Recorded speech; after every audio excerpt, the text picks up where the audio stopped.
Hello students, मैं प्रणय वर्मा स्वागत करता हूं आपको मैग्नेट ब्रेन्स हिंदी में, जो देता है फ्रॉम 8 to 12th एजुकेशन, वो भी बिल्कुल फ्री में। आप यहां पर जो भी सब्जेक्ट पढ़ोगे ना, उसके लिए आपसे कोई चार्ज नहीं लिया जाएगा।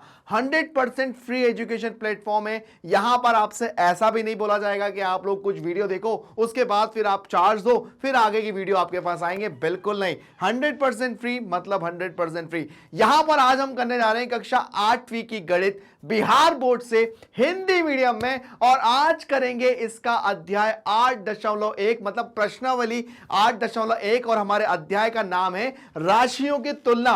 मैंने इसका एक इंट्रोडक्शन बना लिया है, वो जरूर देखिएगा, क्योंकि इंट्रोडक्शन के अंदर ही तो सब राज छुपे हुए हैं, क्योंकि उसके अंदर ही तो हम लोग देख सकते हैं कि हमारे चैप्टर के अंदर क्या करना है। तो चलिए बिना देरी किए हुए स्टार्ट करते हैं कि 8.1 के अंदर है क्या। चलिए स्टार्ट करते हैं। 8.1 हमारा पहला वाला क्वेश्चन एग्जाम्पल से कि भाई 15 पेनों की कीमत 120 रुपए है, तो 24 पेनों की कीमत कितनी होगी। अरे तो बहुत आसान क्वेश्चन है। एक मतलब आप आराम से इस क्वेश्चन को कर सकते हो कि भाई 15 पेनों की कीमत अगर 120 रुपए है तो कितने 24 पेनों की कीमत क्या होगी। तो हम लोग क्या करेंगे, सबसे पहले 15 पेनों से 120 अगर कीमत है तो एक पेन की कीमत निकाल लेंगे हम लोग। हमें अगर एक पेन की कीमत पता पड़ जाएगी, उसमें गुणा कर देंगे 24 पेनों का, तो 24 पेनों की कीमत निकल जाएगी। चलिए सबसे पहले स्टार्ट करते हैं हमारे क्वेश्चन के हल पे, और हल देखते हैं हम लोग कैसे करते हैं। तो यहां पर हल लिखेंगे, चूंकि हमारा येलो कलर आ गया। हल 15 पेनों की कीमत, 15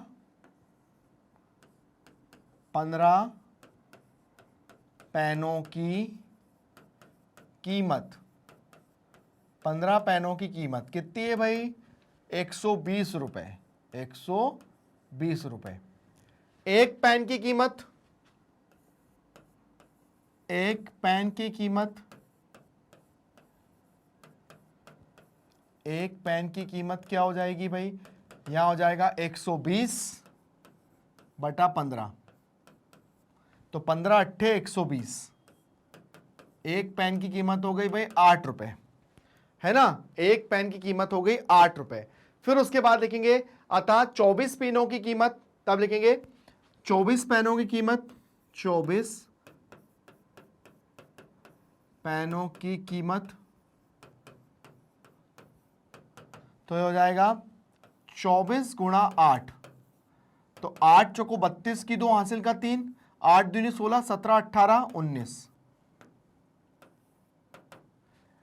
देखिए 8 चौको 32, 32 की 2 हासिल का 3, 8 दूनी 16, 17 18 19, तो 192 रुपए। तो हम लिखेंगे अतः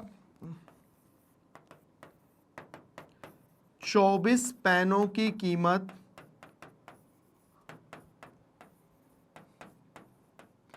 24 पेनों की कीमत 192 रुपए है ना। आसान क्वेश्चन।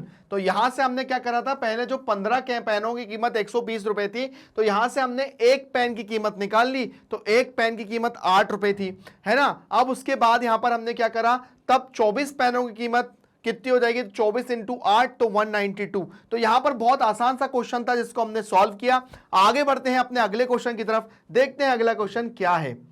अगला क्वेश्चन आता है कि प्रवीण किसी परीक्षा में, है ना, 294 अंक प्राप्त करता है, जबकि बहन गुंजन उसी परीक्षा में 372 अंक प्राप्त करती है ना, या लाती है। यदि प्रवीण को परीक्षा में, है ना, 49% मतलब 50% अंक प्राप्त होता है, तो निम्नलिखित प्रश्नों के उत्तर दीजिए। अब यहां पर हमें कुछ प्रश्न दिए हैं, जिन प्रश्नों के हमें उत्तर देना है कि परीक्षा में प्रवीण के अंकों का उसकी बहन गुंजन के अंकों से अनुपात।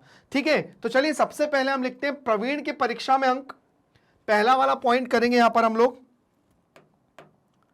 तो पहला वाला पॉइंट यहां पर करेंगे, फर्स्ट पॉइंट कि प्रवीण के कक्षा में अंक क्या हो गया भाई, यहां लिखेंगे प्रवीण के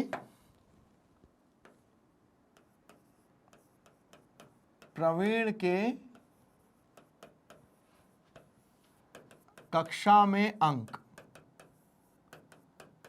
प्रवीण के कक्षा में अंक कितने थे भाई, प्रवीण के कक्षा में अंक थे 294।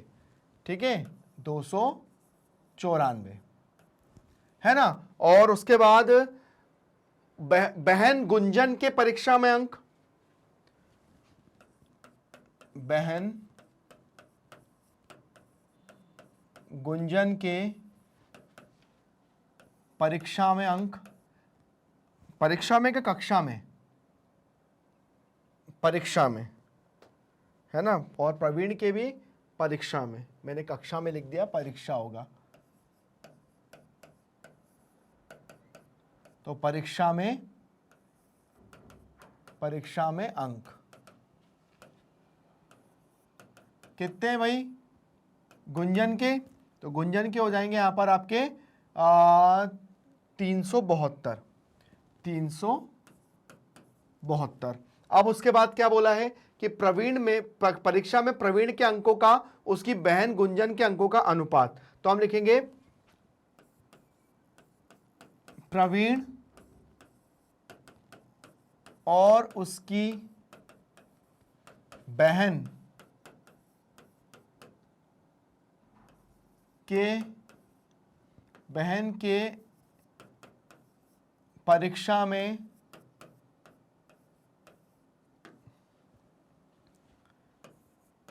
परीक्षा में अंकों का अनुपात। तो अंकों का अनुपात क्या निकल जाएगा भैया, यहां निकल जाएगा 294 अनुपात 372। आप इसको ऐसा लिख लो 294/372। तो पहला काम हमारा हो गया कंप्लीट, पहला काम क्या हो गया हमारा, कंप्लीट हो गया, ठीक है ना। पहला काम हो गया कंप्लीट, अच्छे से समझ में आ गया। अब हम लोगों को अब जो सेकंड पॉइंट दिया है, अब हम उस पे आते हैं। सेकंड पॉइंट क्या दिया है भाई, सेकंड पॉइंट दिया है गुंजन के द्वारा प्राप्त अंकों का प्रतिशत में मान। अब देखिए यहां पर हमको इसके प्रतिशत तो दिया था, पर गुंजन का हमको प्रतिशत नहीं पता था। तो अब हम गुंजन का प्रतिशत कैसे निकालेंगे, तो चलिए गुंजन का प्रतिशत निकालने के लिए हमको प्रवीण के परीक्षा के अंकों पे जाना चाहिए, ठीक है ना। क्योंकि प्रवीण के 294 अंक आए हैं और जिसके 49% अंक प्राप्त हुए हैं। तो हम लिखेंगे कि तो प्रश्नों के उत्तर देना है तो गुंजन के द्वारा प्राप्त अंकों का प्रतिशत में मान। तो यहां पर हम लोग उसके मतलब हम लोग वो तो निकालें कि परीक्षा कितने अंक की थी, कि उससे फिर पता हो जाएगा, फिर हम लोग उसके गुंजन के अंक भी निकाल सकते हैं। तो चलिए हम लोग सेकंड वाले पॉइंट पे आते हैं। ये दोनों चीजें तो लिखे रहने देते हैं यहां पर, क्योंकि इसकी जरूरत पड़ेगी हमको, है ना। तो अब हम लिखेंगे माना, ठीक है। अब देखिए यहां पर हमको जब पता है कि प्रवीण के अंक कितने हैं, प्रवीण के परीक्षा में अंक इतने हैं, तो देखो हमको क्या लिखना है, अंकों का प्रतिशत में मान। तो हम लिखेंगे, तो यहां पर सबसे पहले हम लोग निकालेंगे प्रवीण की परीक्षा में, देखिए प्रवीण किसी परीक्षा में 294 अंक प्राप्त करता है। तो देखिए इससे हम परीक्षा कितने मार्क्स की हुई थी ये हम आसानी से निकाल सकते हैं, है ना। अगर हमारा x निकल जाएगा तो हम लोग क्या करेंगे, माना प्रतिशत में मान x से हम लिखेंगे अंकों का प्रतिशत में मान, हम लिखेंगे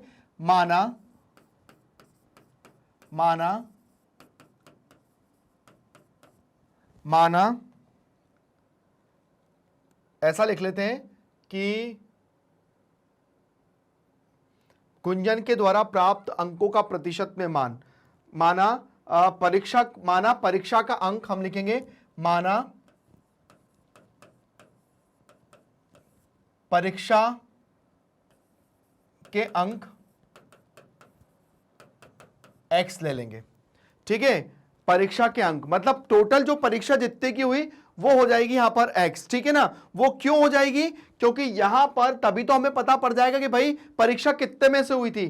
तब यहां पर प्रवीण के परीक्षा में अंक, तो यहां पर कितना हो जाएगा, x का 49% कितना है, 294, ठीक है। अब क्या करेंगे, अब इस प्रतिशत का मतलब क्या होता है, अपॉन 100 बराबर 294। अब क्या करेंगे, x बराबर इसको उधर भेज देंगे तो हो जाएगा 294 अपॉन 49 इंटू 100, ये हो जाएगा। अब आप देखिए कि ये 7 के पहाड़े से आराम से कैंसिल हो जाएगा। देखिए 294 जो है, अगर 7 से करता हूं तो 7 के पहाड़े में 7 चौको 28 होता है, और 7 दूनी 14 होता है, 7 सतही 49, और ये 42 बार चला जाएगा, और कितना हो जाएगा 7 छंग 42, तो x कितना हो जाएगा 6 गुणा 100, तो कितना हो जाएगा 600। तो परीक्षा के अंक कितने थे 100 थे। आया समझ? मतलब पूरी जो परीक्षा थी ना वो 600 अंकों की थी, ठीक है ना। तो ये हो गया।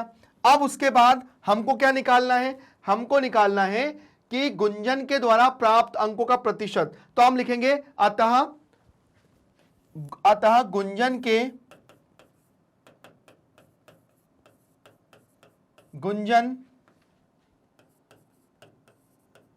गुंजन का परीक्षा में प्रतिशत, तो गुंजन का हम लोग निकालेंगे प्रतिशत। तो देखिए प्रतिशत निकालने के लिए क्या करेंगे, गुंजन के अंक कितने थे, गुंजन के अंक कितने थे 372, तो 372 अंक गुंजन के थे। टोटल परीक्षा कितने की थी 600 की थी। उसके बाद प्रतिशत निकालेंगे तो 100 से भाग कर देंगे, ठीक है ना। अब क्या करेंगे, 2 0 से 2 0 चली गई, अब हम से केवल भाग कर सकते हैं, मतलब 372 जो है इसको भाग देंगे हम काय से, आप लोग इसको ऐसा कर लो, यहां लिख लो 100, वो प्रतिशत लगा लो यहां पर, ठीक है ना। अब ये कितना हो जाएगा 6 छंग 36, 6 दूनी 12, ये आ गया 62%। कितना आ गया 62%। 62% गुंजन अपने अंक लेकर आइए अपनी परीक्षा में, गुंजन 62% लेकर आइए। अब क्या करेंगे, अब इतना तो हो गया। अब अगला क्वेश्चन क्या पूछा है, अगला क्वेश्चन पूछा है किसके अंक प्रतिशत में अधिक है और कितने अधिक हैं। तो आपको दिख ही रहा होगा कि यहां पर प्रवीण के परीक्षा में अंक कितने थे और प्रतिशत कितना था, प्रतिशत कितना था 49%, ठीक है। और यहां पर इसका प्रतिशत कितना निकला 62%, ठीक है। तो यहां पर आप लोगों को ये तीसरा पॉइंट कर लीजिए। अब तीसरे पॉइंट में आप लोगों को क्या दिख रहा है, क्लियर दिख रहा होगा कि यहां पर जो प्रवीण के जो अंक हैं, प्रवीण के जो अंक हैं वो 294 है और उसका प्रतिशत 49% है, और बहन गुंजन का प्रतिशत जो परीक्षा में जो अंक है वो 372 तो वो 62% लाई है। तो यहां पर हमको क्लियर समझ में आ रहा है कि गुंजन का प्रतिशत हम लिखेंगे यहां, बहन गुंजन का प्रतिशत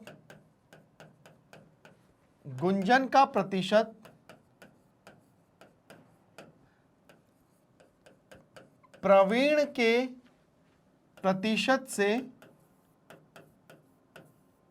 प्रवीण के प्रतिशत से ज्यादा है, प्रतिशत से ज्यादा है। पर वो कितना ज्यादा है, तो हम लोग क्या करेंगे 62% में से 49% को माइनस कर देंगे, 62% में से 49% को माइनस कर देंगे। तो यहां पे 62 में से अगर मैं 49 को माइनस करता हूं तो 12 में से 9 जाएगा तो 3 बचेगा, और 5 में से 4 जाएगा तो 1 बचेगा, तो 13% ज्यादा है ना। तो हम लोग क्या लिखेंगे कि किसके अंक प्रतिशत में अधिक है और कितने अधिक हैं। तो यहां पे हम लिख लिए, यहां बहन गुंजन के प्रतिशत प्रवीण के प्रतिशत से अधिक है, और कितने अधिक है 13% अधिक है। तो यहां पर हम लोगों ने एक क्वेश्चन को खत्म किया और बहुत अच्छे से तीनों क्वेश्चनों के अपने आंसर दिया कि भाई क्वेश्चन को कैसे सॉल्व करना है, एक एक चीजों को हमको बहुत अच्छे से देखना है, क्वेश्चन आराम से सॉल्व हो जाएंगे। चलिए बढ़ते हैं अपने अगले क्वेश्चन की तरफ, देखते हैं अगला क्वेश्चन क्या दिया हुआ है। नेक्स्ट क्वेश्चन पे आते हैं। अब आ जाता है हमारा क्वेश्चन जो कि स्टार्ट होता है हमारी प्रश्नावली 8.1 का पहला क्वेश्चन, सरल अनुपात ज्ञात कीजिए। सरल अनुपात कैसे निकालते हैं, तो यहां पे हम लोग स्टार्ट करते हैं। पहला क्वेश्चन यहां पर हमें दिया है 14 मीटर का 60 मीटर 35 सेंटीमीटर से। अब देखिए यहां पर दिया है मीटर और यहां पर दिया है सेंटीमीटर, तो हम लोग जानते हैं कि 1 मीटर बराबर कितना होता है, 100 सेंटीमीटर होता है। तो 14 मीटर कितना हो जाएगा, तो यहां पर जो 14 हो जाएगा, 14 इंटू 100 सेंटीमीटर, मतलब ये हो गया 1400 सेंटीमीटर। और 7 मीटर जो है उसको मतलब क्या हो जाएगा, ये हो जाएगा 7 मीटर। तो 7 मीटर है, ध्यान से देखना, ये 7 मीटर है और 35 सेंटीमीटर है। तो इसको भी चेंज करेंगे तो हो जाएगा 700 और 35, तो ये कितना हो जाएगा, पूरा 735 सेंटीमीटर, ये हो जाएगा। अब इसका क्या निकालना है, अनुपात निकालना है। तो अनुपात क्या हो जाएगा भाई इसका, यह हो जाएगा 1400 और 735, ये हो गया, है ना। अब आप इसको अपने पहाड़े से कैंसिल कर लीजिए, तो ये हो जाएगा 7 दूनी 14, 7 एकम 7, 7 पंजे 35, 200 बटा 105 आ गया। अब 5 के पहाड़े से कैंसिल कर दो, 5 चौको 20, 5 दूनी 10, 5 एकम 5। अब कौन से पहाड़े से कैंसिल हो रहा है, 40 बटा 21। क्या ये किसी पहाड़े से कैंसिल हो रहा है? अगर कैंसिल नहीं हो रहा है तो आप इसको सीधा लिख दो 40 अनुपात 21, ये इसका फाइनल आंसर आ गया, है ना। कितना इजी, पहला क्वेश्चन सॉल्व हुआ। पहले क्वेश्चन में हमको मीटर दिया था, मीटर को सेंटीमीटर में चेंज किया, सेंटीमीटर में चेंज करने के बाद हमने क्या करा, यहां पर भी 7 मीटर था तो 7 मीटर को हमने सेंटीमीटर में चेंज किया, चूंकि ये भी सेंटीमीटर है तो ये प्लस होके 735 आ गया। अनुपात निकाला तो यहां पर हमने दोनों को क्या करा, बटे में कर दिया, जितना कटना था उतना काट दिया, जो नहीं कटा आंसर आ गया 40 बटा 40 अनुपात 21। आया समझ में? तो ये हो गया हमारा क्वेश्चन सॉल्व। आगे आते हैं क्वेश्चन नंबर 3 पे। क्वेश्चन नंबर 3 में हमें क्या करना, आइए देखते हैं क्वेश्चन नंबर 3। देखिए क्वेश्चन नंबर 2 क्या दिया हुआ है, इसमें दिया है 3 रुपए का 80 पैसे से। अब 3 रुपए का 80 पैसे से के लिए हमको क्या चीज की जरूरत पड़ेगी भाई, 1 रुपए बराबर कितना होता है, हम लोग जानते ही हैं सब, 1 रुपए बराबर होता है 100 पैसे, ठीक है। 1 रुपए बराबर होता है 100 पैसे, तो 3 रुपए बराबर कितना हो जाएगा, 300 पैसे हो जाएगा, ठीक है। तो यहां पर क्या हो जाएगा, अब भाई अब दोनों पैसे हो गए तो यहां पर कितना हो जाएगा, अनुपात निकालेंगे तो 300 का 800, ये वाला सेकंड क्वेश्चन कर रहे हैं हम, ठीक है ना, ये सेकंड क्वेश्चन है, ठीक है। तो ये हो जाएगा, अब 2 जीरो से 2 जीरो चली गई तो कितना हो जाएगा, 3 अनुपात 8 हो जाएगा, सीधी सी बात है, ठीक है।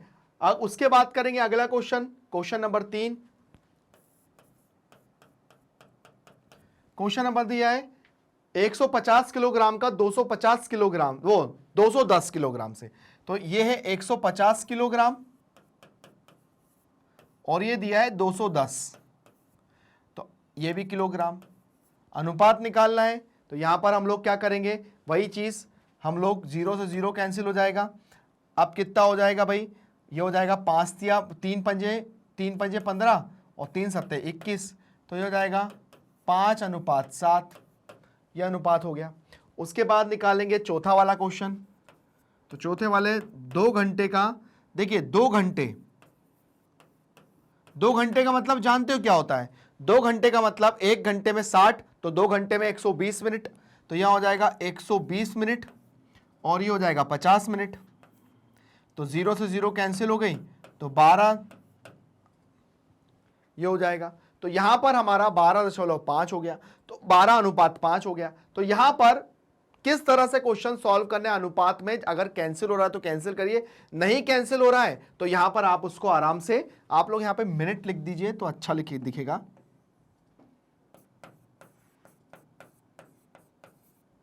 यहां पर भी मिनट लिख लीजिए,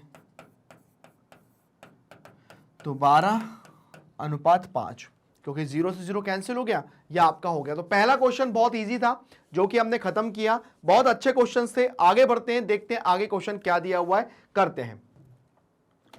अब हमारे पास पहला दिया है, निम्नलिखित अनुपातों को प्रतिशत में परिवर्तित करिए। अब देखिए प्रतिशत में परिवर्तित करने के लिए क्या करते हैं, इसे पहला क्वेश्चन दिया है 3:25, तो यहां पर करेंगे 3/25 और प्रतिशत में बदलने के लिए इसको 100 से कर देते हैं गुणा और प्रतिशत लगा देंगे। तो क्या हो जाएगा, 25 एकम 25, 25 चौको 100 और 4 तिया 12, कितना हो जाएगा 12%। आया समझ में, बहुत इजी था। प्रतिशत में चेंज करने के लिए 100 से गुणा कर देते हैं तो प्रतिशत आ जाता है। ठीक है, ऐसे सेकंड करेंगे 12/25 गुणा 100, 25 एकम 25, 25 को 100 और 16 चौको 64, तो आ जाएगा 64%। ठीक है, ये हो गया। ऐसे ही तीसरे नंबर का क्वेश्चन करेंगे 3/16 गुणा 100%। तो आप एक काम करिए, आप इसको 2 के पारे से कैंसिल कर दीजिए या 300/16 कर दीजिए। ठीक है, प्रतिशत। आप और क्या कर सकते हैं, अब देखिए अगर ये 2 के पारे से कैंसिल हो रहा है तो 2 के पारे से कैंसिल कर दीजिए, नहीं तो आप इसको सॉल्व करते जाइए या आप इसको डायरेक्ट 16 से सॉल्व कर लीजिए। तो ये हो जाएगा 16 एकम 16 और यहां हो जाएगा 2 में से 1 जाएगा, 1 बचेगा, 16 एकम 16, 16 दूनी 32 ही होता है सीधा, है ना। तो यहां हो जाएगा 24, फिर आएगा 16। देखिए अगर आपको 16 से भाग देने में दिक्कत हो रही है इस क्वेश्चन को, तो आप सबसे पहले इसको और शॉर्ट कर लीजिए। कैसे, देखिए कैसे, मतलब कहने का मतलब ये, वैसे तो डिवाइड हो जाएगा, कुछ नहीं है उसके अंदर, लेकिन अगर जैसे बहुत से बच्चे नहीं कर पाए तो इसको इजी कर लो। कैसे भाई, ये 300 लिखा हुआ है, इसको 2 के पारे से कैंसिल करोगे तो हो जाएगा 2 एकम 2, है ना, ये हो जाएगा 2 पंजे 10 और ये कितना हो जाएगा 150 और ये कितना हो जाएगा 2 अट्ठे 16। फिर करो 150 को 8 से,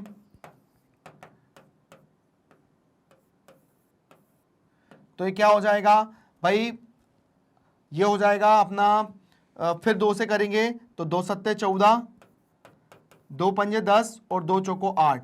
अब 75/4 आ गया। अब 75/4 को भी तो अब डिवाइड ही करना पड़ेगा, पर आप आराम से कर सकते हो। कैसे कर सकते हो, 4 एकम 4, कितना आ गया 3। ठीक है, फिर 4 अठे 32,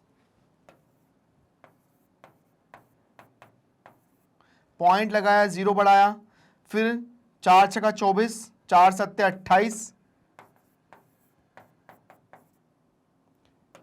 4 पंजे 20, 18.75%। कितना हो गया ये 18.75%, ये हो गया। ठीक है, आपने इस क्वेश्चन को सॉल्व किया, क्वेश्चन को सॉल्व करते करते आप यहां तक पहुंच गए, 18.75% आपका आ गया, जो कि बहुत इजी हो गया। चलिए आगे बढ़ते हैं नेक्स्ट क्वेश्चन पे, देखते हैं क्या दिया हुआ है। अब दिया है 60 विद्यार्थियों में से 40% विद्यार्थियों को विज्ञान विषय रुचिकर लगता है। क्वेश्चन को ध्यान से समझना, 60 विद्यार्थियों में से 40% विद्यार्थियों को विज्ञान विषय रुचिकर लगता है, तो उन विद्यार्थियों की संख्या बताइए जिन्हें विज्ञान विषय कम रुचि है। तो सबसे पहले हम लोग हल में लिखेंगे, हल में लिखते हैं कुल विद्यार्थियों की संख्या, कुल विद्यार्थियों की संख्या कितने हैं, कुल विद्यार्थियों की संख्या भाई, कुल विद्यार्थी हैं 60, है ना। अब उसमें से विज्ञान में रुचि रखने वाले विद्यार्थी, विज्ञान में रुचि रखने वाले विद्यार्थी, विज्ञान में रुचि रखने वाले विद्यार्थी कितने हैं भाई,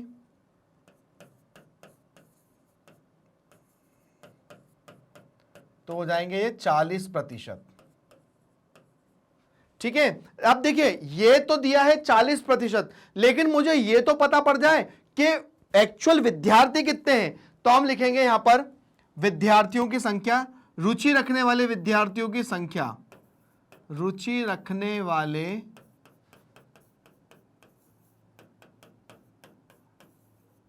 विद्यार्थियों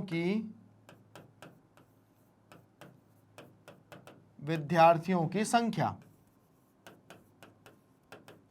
तो संख्या निकालने के लिए क्या करेंगे भाई, यहां पर जो 60 दिया है इसका निकाल लेंगे 40%, इससे संख्या निकल जाएगी, है ना। तो क्या हो जाएगा भैया, 0 से 0, 0 से 0, 6 चौको 24। 24 विद्यार्थी ऐसे हैं जो विज्ञान में रुचि रखते हैं। अब लिखेंगे विज्ञान में रुचि कम रखने वाले विद्यार्थी, विज्ञान में रुचि कम रखने वाले विद्यार्थी,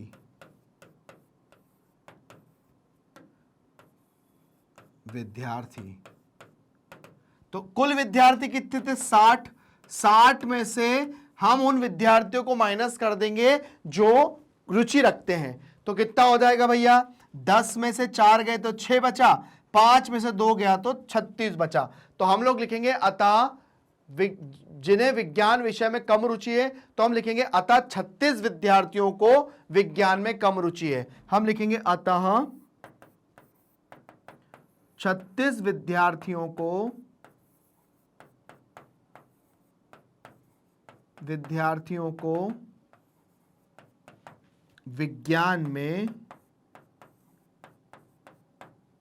विज्ञान में कम रुचि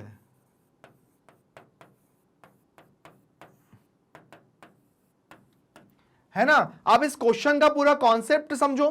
क्वेश्चन के अंदर दिया क्या था कि 60 विद्यार्थियों में से 40% विद्यार्थियों को विज्ञान में रुचि कम मतलब विज्ञान में रुचि लगती है। 40 मतलब 60 में से 40% विद्यार्थी ऐसे हैं जो विज्ञान में रुचि रखते हैं। तो मुझे बताना था कि उन विद्यार्थियों को बताओ जो विज्ञान में कम रुचि रखते हैं। तो सबसे पहले बात आती है कि पहले हम ये तो देखें कि कुल विद्यार्थी कितने हैं, 60 विद्यार्थी हैं। अब 60 में से 40 विद्यार्थी रुचि रखते हैं पर प्रतिशत में रखते हैं, मुझे उनकी संख्या नहीं पता, मैंने उनसे संख्या निकाली, ये मैंने संख्या निकाली। तो 24 विद्यार्थी ऐसे निकले जो विज्ञान में रुचि रखते हैं।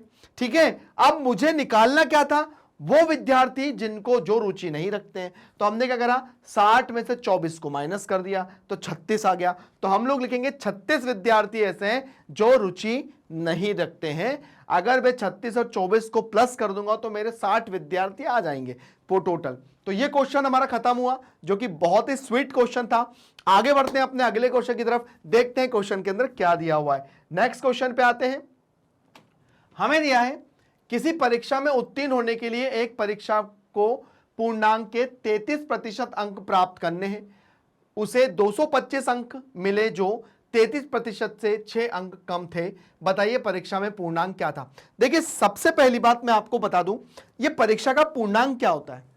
परीक्षा का पूर्णांक का मतलब यह होता है कि जैसे मान के चलिए आपका विज्ञान जो है, विज्ञान है ना, अंग्रेजी, हिंदी, गणित और सामाजिक विज्ञान, ये आपके सब्जेक्ट है। मान के चलिए ये हर 100 नंबर के होते हैं, 100 नंबर के होते हैं ना ये सारे। तो कितने हैं ये, 1 2 3 4 5, तो टोटल कितने हो गए, 500।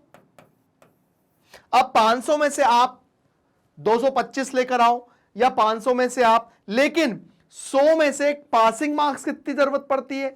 देखिए बहुत सी जगहों पर 100 में से पासिंग मार्क्स अपने जो डिसाइड करते हैं वो स्कूल के ऊपर रहते हैं, लेकिन 33 के ऊपर नंबर लाने वाले विद्यार्थी पास होते हैं ना। 33 से ऊपर नंबर लाने वाले या 33 नंबर लाने वाले, इससे कम आने वाले विद्यार्थी जो रहते हैं वो फेल हो जाते हैं। लेकिन 100 में से 33 नंबर लाते हैं, ऐसे ही तभी पास कहलाएंगे, है ना। तो यहां पर क्वेश्चन को कुछ ऐसे ही दिया हुआ है कि किसी परीक्षा में उत्तीर्ण होने के लिए परीक्षार्थी को 33% अंक प्राप्त करने हैं, उसे 225 अंक मिले जो 33% से 6 अंक कम थे। बताइए परीक्षा में पूर्णांक क्या था। तो चलिए सबसे पहले लिखेंगे हल। हम लिखते हैं माना परीक्षा का पूर्णांक, माना परीक्षा का पूर्णांक x है। कितना है? x है। अब लिखेंगे प्रश्नानुसार। प्रश्नानुसार क्यों लिखते हैं प्रश्नानुसार? क्योंकि भाई अब हमें प्रश्न के हिसाब से ही चलना है। कैसे हिसाब से चलना है? क्या दिया हुआ था? हमें दिया था कि भाई किसी परीक्षा में उत्तीर्ण होने के लिए परीक्षार्थी को 33% अंक प्राप्त करने हैं, उसे 225 अंक मिले जो कि 33% से 6 अंक कम थे। बताइए कि परीक्षा का पूर्णांक क्या था। तो देखिए परीक्षा के पूर्णांक का 33%,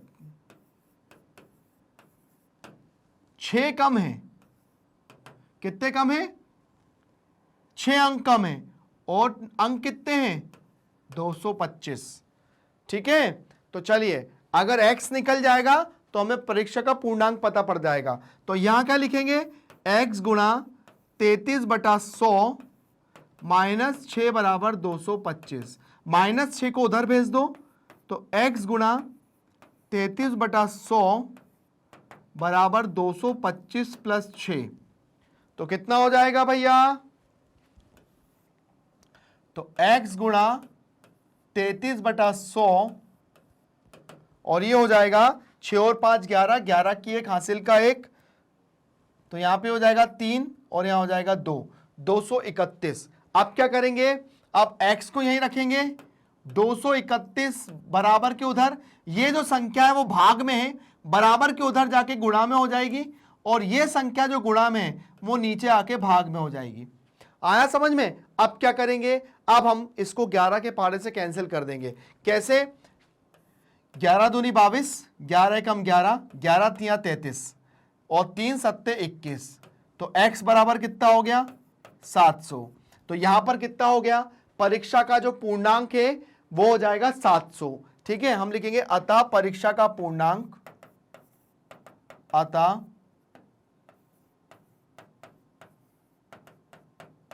परीक्षा का पूर्णांक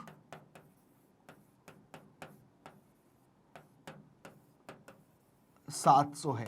अब देखिए, अब अपने क्वेश्चन को क्रॉस चेक करना है। तो क्रॉस चेक कैसे करेंगे? अब देखिए परीक्षा का पूर्णांक कितना था? 700। परीक्षा का पूर्णांक कितना था? 700। अब 700 में से वो कितना लेकर आई है? 700 में से वो 225 अंक लेकर आई है ना? चूंकि प्रतिशत निकालना है तो इनने बोला था 33% से कम है, तो उसको कैसे निकालेंगे? देखिए 2 0 से 2 0 चली गई, अब ये 225 है, 225 से अब इसका निकालेंगे तो कितना हो जाएगा? 7 तिया 21, 7 दूनी 14, पॉइंट लगाएंगे, 0 बढ़ाएंगे, 7 एकम 7, कितना आएगा? 3। ऐसे ही करके मतलब 32 दशमलव कुछ आ जाएगा। तो 33 से तो कम है ना, तो इसलिए 33 से 6 कम है। तो यहां पर हमारा जो क्वेश्चन आ गया वो लगभग बिल्कुल ठीक आ गया कि ये जितने भी इसके जो प्राप्तांक निकले वो 33% से कम निकले। तो हमारा ये उत्तर बिल्कुल सही हो गया कि हाँ भाई इनने जो बोला था वो बिल्कुल ठीक है कि भाई ये 33% से कम है ना। इसको और आगे करते जाइए, आपका आंसर आ जाएगा। चलिए ठीक है, आगे बढ़ते हैं नेक्स्ट क्वेश्चन पे। तो ये हमारा क्वेश्चन हो जाता है कंप्लीट, जो कि बहुत ही अच्छा क्वेश्चन था। आगे बढ़ते हैं नेक्स्ट क्वेश्चन की तरफ। रहीम अपने निवास स्थान से 8 बजे सुबह घर छोड़ देता है। मतलब एक रहीम नाम है एक इंसान का जो अपना निवास स्थान 8 बजे सुबह छोड़ देता है ना, और उसी दिन शाम को 4 बजे घर लौट आता है। 24 घंटे का कितना प्रतिशत वह अपने निवास स्थान पर व्यतीत करता है? 24 मतलब टोटल कितना हो गया? 24। अब देखिए क्वेश्चन का लॉजिक का समझना। अगर मैं यहां पर एक घड़ी की बात करूं, घड़ी की बात करते हैं, चलिए एक घड़ी बनाते हैं आपके सामने। कभी कभी मैथ्स के बहाने ड्राइंग बनाने को मिल जाती है जो कि बहुत अच्छी लगती है है ना, ये मान के चलिए एक आपकी घड़ी है, ये क्या है, ये घड़ी है ना, पर घड़ी है तो घड़ी जो है हम थोड़ा सा अच्छा बनाते हैं ताकि आपको भी समझ में आए कि भाई घड़ी सर अच्छा बनाते हैं, ऐसे वैसे सर नहीं है। तो यहाँ पर हमने एक घड़ी बनाई, ये घड़ी है, ठीक है। तो घड़ी में यहाँ पर क्या होता है भैया, आप लोगों को पता ही है कि यहाँ पर ये होता है 12, है ना, यहाँ होता है 1, यहाँ 2, यहाँ 3, यहाँ 4, यहाँ 5, यहाँ 6, यहाँ 7, यहाँ 8, यहाँ 9, है ना, 9 थोड़ा सा और ऊपर बन जाएगा, है ना, 9, यहाँ 10 और यहाँ 11। तो अगर ये घड़ी है तो भैया ये जो है ये कितनी बजे चल रहे हैं, ये सुबह 8 बजे, सुबह 8 बजे घर से निकल जाते हैं और सुबह 8 बजे चल के शाम को 4 बजे घर आ जाते हैं। तो कितना घंटा हो गया, 1 2 3 4 5 6 7 8, 8 घंटे ये बाहर रहते हैं भैया, ठीक है, 8 घंटे बाहर रहते हैं, है ना। तो अब क्या हो जाएगा, 24 घंटे का कितना प्रतिशत वह निवास स्थान पर व्यतीत करते हैं। तो क्या करेंगे, 8 घंटे हैं, 24 से भाग करके इसका 100 से गुणा कर देंगे, प्रतिशत निकाल लेंगे तो आंसर आ जाएगा, सीधी सी बात है। तो हम लोग क्या लिखेंगे अपने लेखन में, क्या लिखेंगे, तो रहीम अपने निवास स्थान छोड़ देता है हल में, रहीम अपना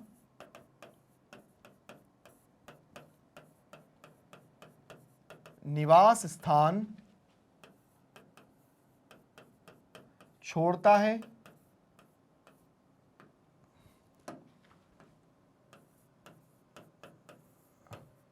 कितनी बजे, 8 बजे सुबह, 8 PM 8 AM, ठीक है।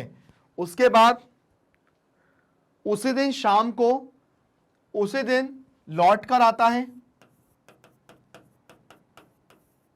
उसी दिन लौट कर आता है, कब लौट कर आता है भैया, वो लौट कर आता है 4 PM, ठीक है। तो हम लिखेंगे, तो निवास, तो हम लोग लिखेंगे कि यहां पर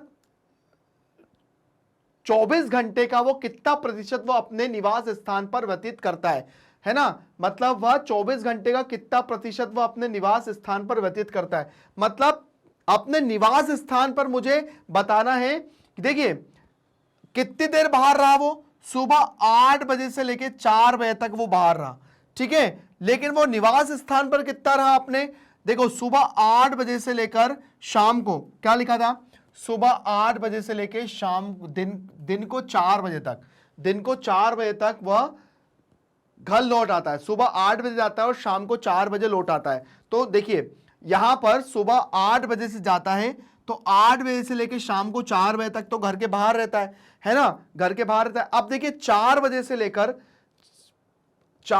लेकर वो कितने घंटे जो रहता है वो कहां रहता है, घर में रहता है। तो सबसे पहले क्या करेंगे, हमको क्या बताना है कि 24 घंटे का कितना प्रतिशत वो अपने निवास स्थान पर व्यतीत करता है। तो वो कितने घंटे अपने निवास स्थान पर व्यतीत करता है, तो देखो अब यहां से आप लोग एक बात बताइए कि यहां से तो 8 घंटे तो वो बाहर रहता है। अब आप ये बताइए कि शाम को 4 बजे से, मतलब शाम को 4 बजे से सुबह 8 बजे तक वह कितना हो जाएगा। अब शाम को 4 बजे से सुबह 8 बजे तक वो रहेगा तो एक कितने घंटे पूरे हो जाएंगे, आप बता सकते हैं मुझे।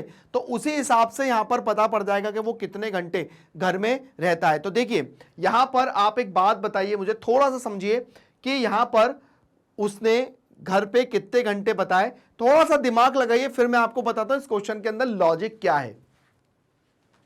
तो देखो क्वेश्चन के अंदर आपको समझना क्या है कि जब ये 1 2 3 4 5 6 7 8 घंटे जब ये बाहर रह रहा है तो हम लिखेंगे घर से बाहर व्यतीत किया गया समय, हम लिखेंगे है ना, घर से बाहर व्यतीत किया गया समय, निवास स्थान से व्यतीत किया गया समय, है ना। रहीम का निवास स्थान से बाहर व्यतीत किया गया समय, व्यतीत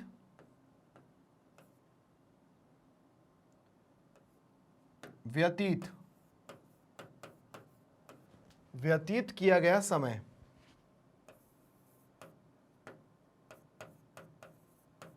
किया गया समय कितना हो जाएगा? 8 घंटे। कितना हो जाएगा? 8 घंटे। 8 घंटे बाहर रहता है। तो देखिए 24 घंटे में से अगर वो 8 घंटे बाहर रह रहा है तो घर में व्यतीत किया गया समय कितना हो जाएगा? रहीम का घर में व्यतीत किया गया समय, किया गया समय, ठीक है। तो कितना हो जाएगा? 24 में से 8 को माइनस कर देंगे तो कितना हो जाएगा? 14 में से 8 गया तो कितना बचा? 6, 16 घंटे। 16 घंटे है ना। अब निकालेंगे हम लोग, मतलब क्या निकालना है? किसका प्रतिशत निकालना है? अब हमें प्रतिशत निकालना है कि वो अपने निवास स्थान पर व्यतीत किया गया, मतलब अब हमें निकालना है कि निवास स्थान पर व्यतीत किया गया समय का प्रतिशत, है ना। तो हम लोग ऐसा लिख लेंगे, निवास स्थान पर व्यतीत किए गए समय का प्रतिशत, निवास स्थान पर व्यतीत किया गया समय का प्रतिशत। तो यहां पे हो जाएगा 16/24 गुणा 100, ठीक है। अब देखिए तो यहां पर कौन से पहाड़ी से कैंसिल हो रहा है? 4 चौको 16 और 4 छक्का 24, 4 चौको 16 और 4 छक्का 24, फिर 2 दूनी 4, 2 तिया 6, तो 200/3 है ना। फिर से देखिएगा, मैंने जो कैंसिल किया है वो फिर से देखिएगा, तो 16/24 गुणा 100, ठीक है। तो यहां पर 4 के पहाड़े से मैं इसको आराम से कैंसिल कर सकता हूं। देखिए 4 चौको 16, 4 छक्का 24, अब 2 के पहाड़े से 2 दूनी 4 और 2 तिया 6, तो 200/3 आ जाएगा। यहां पे क्या आ जाएगा? 200/3। अब आप इसको भाग दे दीजिए, तो 200/3 को भाग दे देंगे तो यहां पर हो जाएगा हमारा ये 200 से भाग देंगे 3 को, तो 3 छंग 18, 3 छंग 18, और उसके बाद बस इससे ज्यादा आगे नहीं जाएगा। तो इसको लिखने का तरीका क्या होगा? यहां पर जो नीचे रहता है वो नीचे ही रहेगा, तो ये 3, यहां 2 और यहां 66, तो 66 सही 2/3, इसको लिख लेंगे हम लोग 66 सही,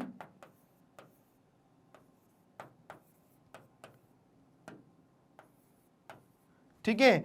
आपकी बुक में ये जो आंसर है ना वो ये नहीं आ रहा है, क्योंकि आपके बुक में जो आंसर दिया है ना, वो बुक में आंसर दिया है कि घर से बाहर रहने का प्रतिशत निकालना है, लेकिन हमको क्वेश्चन में दिया है घर के अंदर रहने का प्रतिशत निकालना है। इसलिए मतलब आपके जो बुक में आंसर दिया है ना, अगर वो क्वेश्चन ऐसा होता कि घर से बाहर रहने का प्रतिशत, तो आपका वो आंसर आता, लेकिन हमसे क्या पूछा है? घर से निवास स्थान से बाहर रहने का प्रतिशत, तो ये हमारा आंसर बिल्कुल सही आ गया। तो ये क्वेश्चन हमारा होता है खत्म।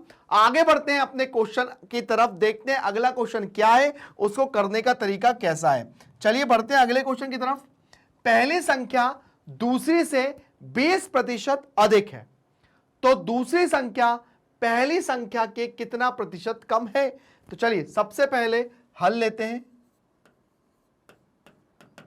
ठीक है। अब देखिए पहली संख्या जो है ना वो 20 ज्यादा हो जाएगी, तो लिखेंगे माना दूसरी संख्या, लिखें माना दूसरी संख्या, कुछ भी ले सकते हैं आप लोग, माना दूसरी संख्या 100 है, माना दूसरी संख्या 100 है, तो पहली संख्या कितनी हो जाएगी? पहली संख्या 100 + 20 बराबर 120, ये हो गया। अब चूंकि हमें बोलना है कि तो दूसरी संख्या पहली से कितना प्रतिशत कम है, तो सबसे पहले हम ये तो देखें कि कितना कम है है ना। देखिए क्या लिखा है, पहली संख्या दूसरी से 20% अधिक है। तो 20% अधिक का मतलब क्या हो जाएगा, 20% अधिक का मतलब क्या हो जाएगा, अगर मैं इसका 20% निकालूंगा तो वो मतलब एक तरह से कितना हो जाएगा, यहां पर हमको वो आंसर कितना आएगा, मतलब 20% मतलब 20 अधिक है तो वो 120 हो गया। ठीक है, अब हम क्या देखेंगे कि भाई दोनों के बीच में डिफरेंस कितना आ रहा है, 20 का ही आ रहा है। अब 20 का प्रतिशत निकाल देंगे। अब हम लिखेंगे तो दूसरी संख्या पहली से कितना प्रतिशत कम है ना। तो हम लिखेंगे दूसरी संख्या मतलब पहली संख्या माइनस दूसरी संख्या। तो पहली संख्या 120 थी, दूसरी 100 थी, तो कितना आ गया 20। अब लिखेंगे दूसरी संख्या पहली संख्या का कितना प्रतिशत कम थी। ठीक है, तो अब हम निकालेंगे इसका प्रतिशत। तो प्रतिशत निकालने के लिए क्या करेंगे, 20 बटा 120 गुणा 100। 1 0 से 1 0 गई। उसके बाद क्या करेंगे, 200 बटा 12 हो जाएगा। अब आप इसको डायरेक्ट 12 से भाग दे दो। तो अगर मैं 200 का 12 से भाग देता हूं तो 12 एकम 12, 12 दूनी 24 हो जाएगा। तो 12 एकम 12, ये हो जाएगा 8, यहां हो जाएगा कुछ नहीं बचेगा। 12 पंजे 60, 12 छंग 72, 12 छंग 72। तो चलिए ये भाग अब इससे आगे जाएगा नहीं, तो इसको लिखने का तरीका क्या होगा, इसको लिखने का तरीका होगा, है ना, हमारा 12 इधर रहेगा, 8 इधर रहेगा और 16 इधर रहेगा। इसमें प्रतिशत लगा दें, इसको और कम कर दीजिए। तो 4 दूनी 8, 4 तिया 12, तो ये हो जाएगा हमारा 16 सही 2/3%। तो ये हमारा आंसर हो गया। और यहां पर हमारी जो प्रतिशत में जो कमी आ गई वो इस तरह से हमने इस क्वेश्चन को सॉल्व कर लिया। ठीक है, तो यहां हमारा क्वेश्चन होता है खत्म। आगे जाते हैं अपने अगले क्वेश्चन की तरफ, देखते हैं। यहां पर नेक्स्ट क्वेश्चन तो है नहीं, क्योंकि हमारा जो प्रश्नावली 8.1 जो है राशियों की तुलना का, हमने प्रश्नावली 8.1 खत्म कर लिया है। अब उसके बाद अब हम लोग जाएंगे हमारा 8.2 प्रश्नावली की तरफ। तो देखते रहिए। और उसके बाद यहां पर अगर कोई भी डाउट आता है आप मेरे से कमेंट बॉक्स में बिल्कुल पूछ सकते हैं कि सर आप मुझे ये बता दीजिए, मैं बिल्कुल बताऊंगा आपको, क्योंकि ये जो है वो आप लोगों के लिए है। चलिए, जो मैग्नेट ब्रेन जो अपनी क्वालिटी एजुकेशन की वजह से पहचाना जाता है, और मैं आपको बताऊंगा कि आप हमसे किस किस तरह से जुड़ सकते हैं, वो पूरा प्रोसेस मैं आपको बताता हूं। तो यहां पर हमारा जो मैग्नेट ब्रेन है, जो हमारी हाई क्वालिटी एजुकेशन की वजह से जाना जाता है, और यहां पर आपको हाई क्वालिटी के साथ आपको बहुत अच्छा कंटेंट भी देखने को मिलेगा। आप हमसे YouTube के माध्यम से या हमारी वेबसाइट के माध्यम से या ऐप के माध्यम से भी आप हमसे जुड़ सकते हैं, या फिर आप ट्विटर हो गया, आपका इंस्टा हो गया, FB हो गया, आप इसके माध्यम से भी आप हमसे जुड़ सकते हैं। आपको वीडियो देखने के लिए ना आपको इसको चैनल मतलब कुछ सब्सक्रिप्शन को खरीदना है, ना आपको कोई कूपन कोड मिलेगा, ऐसा कुछ भी नहीं है। आपको केवल 100% फ्री एजुकेशन प्लेटफॉर्म मिलेगा। आप देख ही सकते हैं कि हमारे कोर्सेज जो हैं वो क्या है, CBSE, NTSC, olympiad, CUET, IITJ, NEET, UP Bihar board, है ना, spoken English, bank, insurance, RRB, SSC, UPSC, जैप क्लैब। उसके बाद आपको इंग्लिश मीडियम में CBSE आपको हिंदी मीडियम में मिलता है और इंग्लिश मीडियम में मिलता है। तो अगर आपके भाई बहन जो आपसे बड़े हैं, जो अगर इनमें से कोई कोर्सेज करें, तब आप उनको मैग्नेट ब्रेन के बारे में सजेस्ट कर सकते हैं। या अगर आपके कोई भाई बहन है जो 12th तक एजुकेशन में है, आप उनको मैग्नेट ब्रेन के बारे में सजेस्ट कर सकते हैं। मतलब यहां पर 8 से लेकर 12th तक का एजुकेशन वो बिल्कुल फ्री है। बस आप हमारे चैनल को देखते रहिए, हमारे चैनल को लाइक और सब्सक्राइब करिए। Thank you.